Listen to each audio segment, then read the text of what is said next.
जब हमारा दिल्ली में होता है एनसीसी के लिए कुछ खास, उसमें एनसीसी के बच्चों के लिए क्या होता है कि जब अभी कुछ देर पहले आप लोगों को मेंशन किया गया था ना पीएम रैली, प्रधानमंत्री की रैली, वो बहुत ही ज़्यादा इम्पोर्टेंट होता है। ठीक है, कंटिजेंट की तरीके से मार्च करते हैं जैसे बाकी कंप्लीट परेड होती है।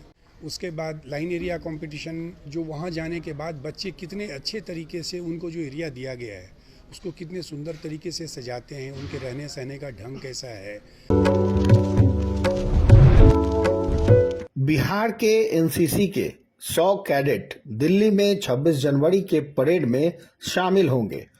एनसीसी में जोर शोर से हो रहे तैयारी को लेकर कैडेट्स में उत्साह देखने को मिल रहा है। दिल्ली के जनपद में एनसीसी के कैडेट परेड में हिस्सा लेकर अपनी कौशलता का प्रदर्शन करेंगे।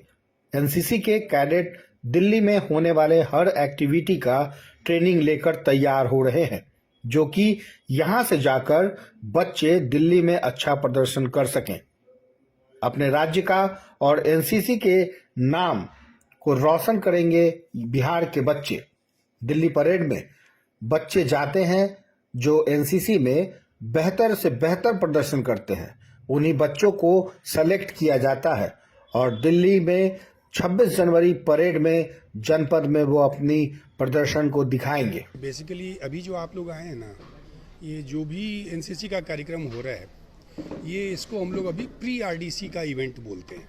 ठीक है, मतलब ये कि पहली बात तो ये मान के चलिए कि एनसीसी का हम तो बहुत सारी एक्टिविटीज़ करते रहते हैं, बट फाइनली हमारे एनसीसी कैडेट्स के लिए जो उनके ट्रेनिंग का कल्मिनेशन जो होता है वो हमारा आरडी कैंप होता है। ठीक है, और हम सभी को पता है कि आरडी कैंप जब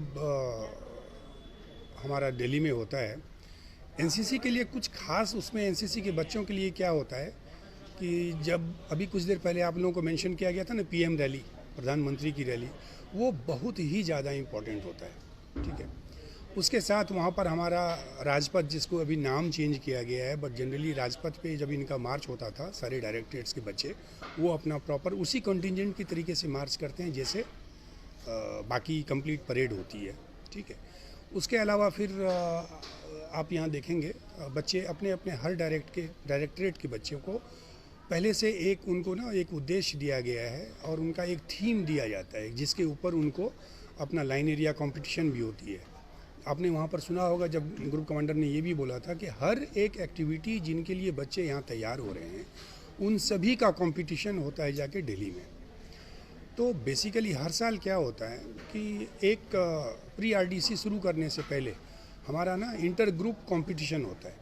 ठीक है, तो बिहार और झारखंड का इस डायरेक्टरेट का जो कंपटीशन हुआ ये बरौनी में कंडक्ट किया गया था, जिसमें एडीजी पर्सनली लास्ट में आते हैं और हर एक का जो रिज़ल्ट निकलता है, रिज़ल्ट निकलने के बाद उनमें जो बेस्ट कैडेट्स हर इवेंट में जो सेलेक्ट होते हैं, फिर उन सभी को रोक करके, और जैसे शुरू में हमने 120 बच्चे रोके, फिर उनमें से इम्प्रूवमेंट देखते देखते उसको हम 100 बनाते हैं, 90 बनाते हैं, मतलब उस हिसाब से हर एक एक्टिविटी का होता है।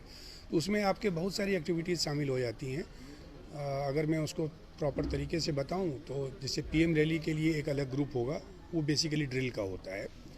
राजपथ जो कर्तव्य पथ, किसी किसी के घर में भी अचानक में कुछ हादसा हो जाए तो उनको फिर हम बात ही नहीं करते हैं वहाँ भेजने का, तो इसके लिए उस हिसाब से हमको दिमाग में रखा जाता है। तो 26 जनवरी को होने वाली जो दिल्ली में परेड है उसकी तैयारियां यहाँ भी एनसीसी के कैडेट ने वही कर रहे हैं ना एक्चुअली। वही भी अभी आपको बताया ना मैंने कि वो धीरे धीरे, मतलब 140 हम रखेंगे, 130 रखेंगे, लेकिन कौन सा वो आप जितना आपको बताया ना, जितने पार्ट्स आपको बताए कि ड्रिल के लिए अलग होंगे, फायरिंग के लिए अलग होंगे, बेस्ट कैडेट का ग्रुप अलग होगा, कल्चरल प्रोग्राम जो इवनिंग का हम जनरली कंडक्ट कर रहे हैं वो अलग होता है, और लाइन एरिया कंपटीशन है, इतने सारों को मिला के उतना स्ट्रेंथ यहाँ से फिर जाता है।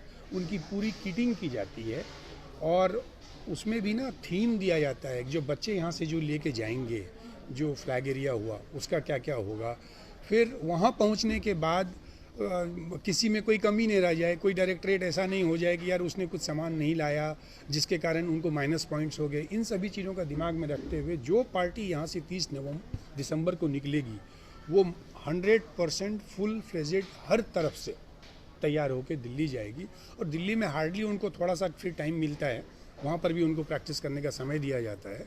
और फिर उसके बाद फाइनली वो जो मैंने बताया आपको पीएम रैली, राजपथ, इन सभी पार्टिसिपेट तैयारी शुरू हो गई है सर। हाँ, उसके बाद लाइन एरिया कंपटीशन, जो वहाँ जाने के बाद बच्चे कितने अच्छे तरीके से उनको जो एरिया दिया गया है उसको कितने सुंदर तरीके से सजाते हैं, उनके रहने सहने का ढंग कैसा है, कितने कम समय में आपस में जब कंपटीशन करते समय जब उनको समय दिया जाता है उसमें वो कितने अच्छे तरीके से अपने आप को ढाल के और अपने जगह को अच्छा बना सकते हैं जिस बैरक वगैरह में रहते हैं। इन सभी के अलावा फिर फायरिंग कंपटीशन है। फायरिंग कंपटीशन ही एक ऐसा कंपटीशन है जिसमें सीनियर विंग या सीनियर डिवीज़न और जूनियर विंग और जूनियर डिवीज़न ये लोग पार्टिसिपेट करते हैं। बाकी किसी चीज़ में ना जूनियर डिवीज़न और जूनियर विंग नहीं होता, छोटे बच्चे जो उसमें होते हैं। अच्छा, इन सभी के बावजूद इन आपस में जो इतने सारे आरडीसी के बच्चे हैं ना, इसमें भी कुछ बच्चे जो बेस्ट कैडेट के रूप से हैं, जिनको अलग से सेलेक्ट किया गया है, उनको अलग ट्रेनिंग दी जाती है। और एक तरीके से ये जितने सारे बेस्ट कैडेट हैं, इन सभी को सिलेक्शन करने के बाद फिर इनका आपस में इंटर डायरेक्टरेट, मतलब जितनी हमारी डायरेक्टरेट्स हैं उनके बीच में इनका कंपटीशन होता है। और उसी में से कुछ बच्चे जो बाद में यूथ एक्सचेंज प्रोग्राम में जाते हैं, ठीक है, उनके लिए भी सिलेक्शन होता है। तो इसीलिए एक तरीके से जो मैंने आपको शुरू में बोला ना, कि सर सारी कंप्लीट साल भर की जो एनसीसी की ट्रेनिंग एक्टिविटीज़ है, इन सभी का कल्मिनेशन पॉइंट बन जाता है आपका आरडीसी के लिए जो बच्चे सेलेक्ट होते हैं। और अभी के लिए जैसे आप देख रहे हैं ये वाला जो अभी आपने देखा कैंप जिसके बीच में आप आए हुए हैं, और इसके बाद एक और कैंप है जो मेरा ही कैंप है, वो उसके बाद फिर ये सारे बच्चे जो फाइनली यहाँ पर ट्रेनिंग होने के बाद, सेलेक्ट होने के बाद, हर डायरेक्टरेट का अपना जगह है, हमारे ये बच्चे फिर बरौनी जाएंगे, ठीक है। और लास्ट में फिर 30 नवंबर को ये लोग दिल्ली के लिए प्रस्थान करेंगे। सर वही सवाल हमारा है कि दिल्ली में जो 26 जनवरी को कार्यक्रम आयोजित होने वाला है, उसको लेकर यहाँ से कितनी टीमें जा रही हैं और क्या कुछ तैयारियाँ हैं? ये देखिए, इसमें कुछ एक चीज़ें हैं ना जो एग्जैक्ट स्ट्रेंथ नहीं बताऊँगा, ये कारण नहीं कि उसमें कुछ छुपाने वाली बात नहीं होती है, बट हर चीज़ में हम कुछ रिजर्व रखते हैं। खुदा न खास्ते किसी को विंटर का टाइम होता है ना, तो अक्सर बच्चे बीमार पड़ते हैं। तो वैसे मान लीजिए आप 120 का अगर स्ट्रेंथ लेके चलते हैं तो उसमें से आपका रिजर्व सभी में रहेगा।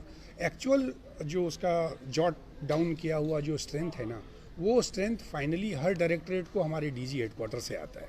उसी तरीके से हर डायरेक्टरेट हर ग्रुप को देती है, उस हिसाब से हम अपने बच्चों को तैयार करते हैं। लेकिन जितना उनका ग्रुप नुमाइंदा जितना उनका जाना है, उनमें से कुछ परसेंटेज हम ज़्यादा रखते हैं ताकि उनको हम रिजर्व के रूप से रखें। और आशीर्वाद इजीकॉन ग्रुप, भरोसे का दूसरा नाम। हम सिर्फ घर नहीं, खुशियाँ भी बनाते हैं।